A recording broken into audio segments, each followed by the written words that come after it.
In this update, we will be talking about the potential major storm to develop on Wednesday evening and Wednesday night. So let's get right into it without no questions. Fast forward to the storm. So basically, there's a bunch of moisture being rushed up from the Florida coast all the way up to the northeast. All rain, but as you can see, this is a very, very powerful system. As you can tell, all this moisture will just be rushing up the east coast, and it will produce a very soggy day across the northeast.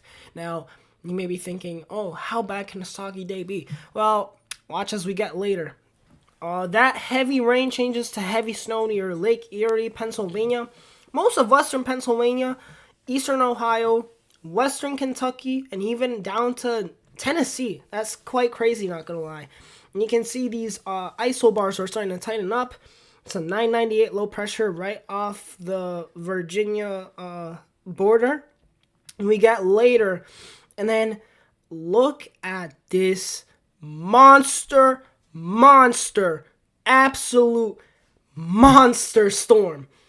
So let me just take you in to the northeast here, and I will just tell you, well, first of all, you got massive thunderstorms. Like from this run to this run, you get massive thunderstorms across and up the Jersey Shore, North Carolina, Virginia, Delaware, and New Jersey getting absolutely obliterated. You might be seeing a powerful squall line going through by 7 p.m. at night. And I'm telling you, this squall line could have the potential to produce 60 plus mile an hour wind gusts. I'm telling you, if this storm goes negatively tilted right off the East Coast, man, we could be talking about extremely dangerous impacts. That's one side of the storm. Thunderstorms, strong winds, and an absolute bomb over at the East Coast.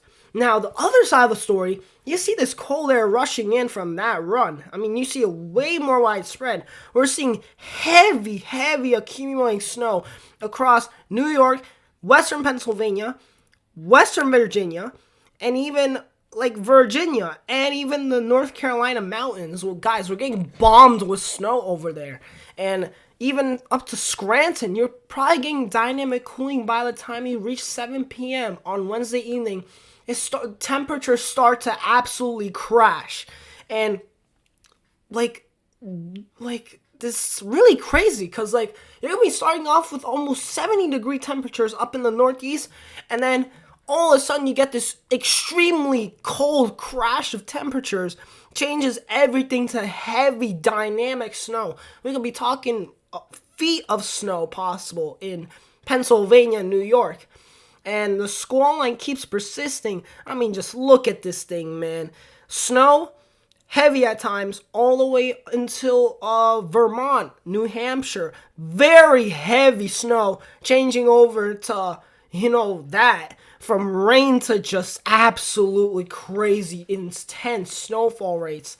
Now, the question here is, will some of this snow reach New Jersey? And I see that it could be hypothetically possible. Because since you're getting such intense dynamic cooling, I really think you guys could see maybe a trace amount of snow in New Jersey. I would not be shocked on Thursday or Wednesday night. Just like that last storm. Remember? Wednesday night. So we're only talking for rain. And then all of a sudden, out of nowhere, we start seeing very strong dynamic cooling. And we start to see a low pressure system develop, like right off the New Jersey coast. Man, then you just start seeing rain changing over to very heavy snow. 2 to 3 inch hour rates, man. We start seeing snow like crazy, man. We start seeing our ground completely light and our cars covered in snow. Wow, that was insane. We even saw snow down into Jackson, Tom's River, even to Long Island.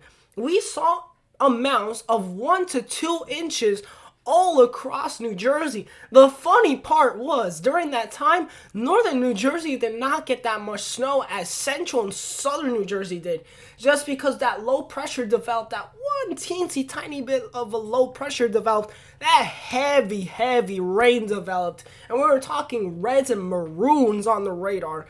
And once that changed over to heavy snow, we started to see 50 and 60 decibels. That is extremely heavy. And we were talking 2 to 3 inch snowfall rates. That was just absolutely insane. I don't think that's going to happen necessarily on Wednesday, but you could see a couple snow showers after this. So anyways, rain up and down the coast, basically changing over to some snow possibly, and that's really the theme of the story. And then this front just really exits out very fast, and you get left with a bunch of lake effect snow. And then if we go into the future, we don't want to do that necessarily, but yeah, we see another low pressure develop. We get another like weird storm squall line possible, and we get a low pressure zooming right up the Jersey coast. Lots of ice and snow, and look at this. Snow in New Jersey, Pennsylvania, very heavy snow. Could be possible, but we're not going to talk too much about that today. But that's basically your storm timeline. Wednesday night, again, this is going to be quite a storm. I was not paying attention to this enough, but I'm starting to become a little concerned because the GFS yesterday, if we took a look at the GFS yesterday, like the 60 run, it showed the storm way off. Like, look at this. The low pressure was like on western Long Island. All the winds were focused offshore. We'll be seeing 70 and 80 mile an hour wind gusts offshore. And you see that difference on like this run. Wait, not the 18Z, but like the 12Z. You see it way up north. And like almost to southern New York, you start seeing a very intense low pressure. 100 miles of a difference, which is quite crazy. But I think we're starting to get better model ingredients that, I mean, even the 18Z, it shows that low pressure trying to develop a very powerful squall line. I would not repeat that enough. But this could be a theme once we get into Wednesday. Alright, so taking a look at the GFS wind gusts, let's go fast forward to Wednesday. You start seeing some common gusts of 32, 40 miles an hour all across the Jersey Shore. Let's zoom in a little bit, but yeah, that's the general theme. And then once we get into, the morning hours, we start to see these winds really crank, and trust me, these winds are going to be nothing to what you see later. Powerful winds cranking and cranking. Going across Long Island, 40 to 50 mile wind gusts, down the Jersey Shore, down to North Carolina, common gusts of 40 to 50. Wednesday afternoon, these winds just get much stronger. We might start seeing power outages across the Jersey Shore. 3 p.m. Wednesday, this is where the bizarre stuff starts to happen. All across the Jersey Shore, Jersey coast, Salisbury, Delaware, New Jersey, Long Island, we start seeing common gusts of 50 to 60 miles an hour. And that could be a huge problem.